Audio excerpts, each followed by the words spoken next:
much for joining me today.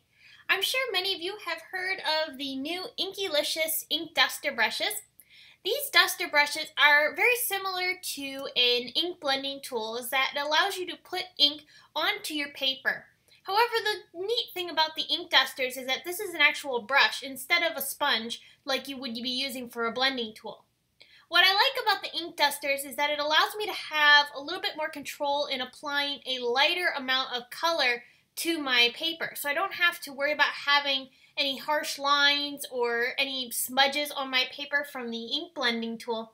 The brush is a much softer application of the ink, so it allows me to get a much smoother and also a lot lighter color tone.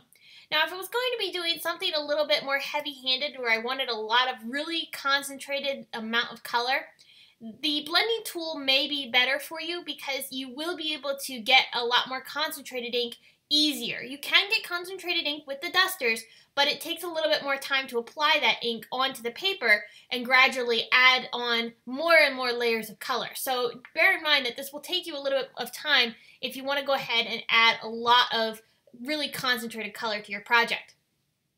It's very easy to apply ink with the ink dusters. Here you can see I'm just brushing it across my paper back and forth. I like going in a left to right motion. I feel that that gives me the smoothest blend. And you can see I get a really beautiful gradient of color from yellow here down to white. It's almost seamless. You can't even tell where the ink starts and stops. Now you can apply these inks and blend colors. You can do anything you want with these, just like you would with an ink blending tool. Here I'm going to be creating a gradient from blue to green to yellow. And you can see here I'm going to slow down as I apply the ink so you can get a better idea of how I go ahead and apply it. You can see it takes quite a bit of time to go ahead and add a lot of ink onto the paper, but I think the results are really worth it. And I like going back over top of the layers, giving them a chance to dry, and then adding more color on top. I think that gives me a nice smooth blend as I'm adding more and more layers. Now you can also use these dusting tools with stencils. Here I'm going to show you how you can apply a stencil design over top of an ink background that we've already created. I'm going to take that ink duster and again I'm going to go left to right and carefully apply this over top of my stencil.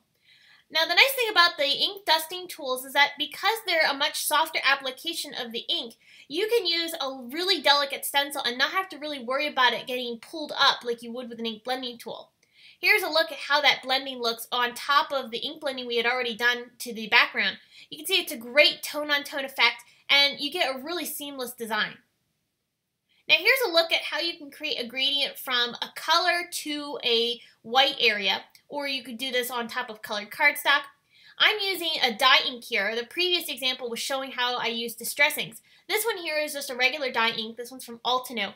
But these ink dusting tools allow you to work with both distress inks, dye inks, or any type of ink to be able to apply these onto your projects. Now I'm going ahead and really working over top of this stencil to create a nice gradient from a dark purple down to super light. And you can see that that stencil was very delicate, but because of those ink dusting tools allowing me to get a really smooth application, you can see how well it really adds that design onto your paper. Now for comparison, I'm showing you this stencil design done with both distress inks and with dye inks.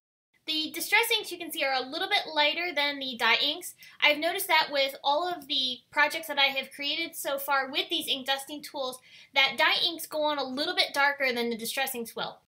Next, I'm going to show you here how you can create a gradient between multiple colors. So I'm going to actually create a rainbow effect. And I'm starting off with red. I'm going to, of course, then go down orange, yellow, green, blue, purple.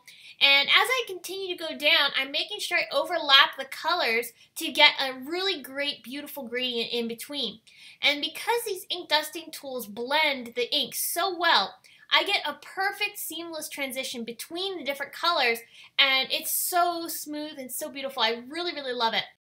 Now the way I like to apply a gradient like this is I apply the first color, then I go with the next color, but then I go back with the original color that I had applied first and apply that down. Then I continue on with my gradient, but it's allowing the two colors that are transitioning to really get a nice blend by applying color back over top of each other and just really kind of intensifying the shading. And once I've applied all of my base coats, I ended up going back over top of certain colors to brighten them up and make sure they have the same intensity as the other colors on the paper. But you can see here how simple that was to create a really beautiful seamless blend of colors, and it's really so much fun to work with these ink dusting tools to create some really fun effects. So here's a look at some of the techniques I've done here. I've got the rainbow gradient, I've got the dark to light through a delicate stencil. I've also got the tone-on-tone coloring with the stencil design applied over top of an ink blended background. And then the panel on the top right there with the pink hearts on top of the pink cardstock, that was me testing to see how it would look on top of a colored cardstock. Now, bear in mind that I did all of this ink blending today on Strathmore Bristol Smooth paper. This is my favorite paper to do ink blending onto. However, I've also done it on regular white cardstock, and it works just as well. So whatever type of paper you end up using, you will get beautiful results with these ink blending brushes. And what's really nice about these brushes is that they come in packs of 3. So you have 3 different brushes, double-ended, so you could use these brushes for different colors like I am. So like one end I use for, let's say, purple, and then the other end I'll use for, say, pink. Now, the other thing to mention is that these brushes can be washed. So if you don't want to get a bunch of different brushes, you just want to have a couple, you can wash them and be able to use them between other colors too. So keep that in mind as well. So I hope this video has given you some help in learning more about the Inkylicious ink blending brushes. Please give this video a big thumbs up and subscribe to our channel for more inspiration. Thanks so much for watching. I will see you again soon. Bye!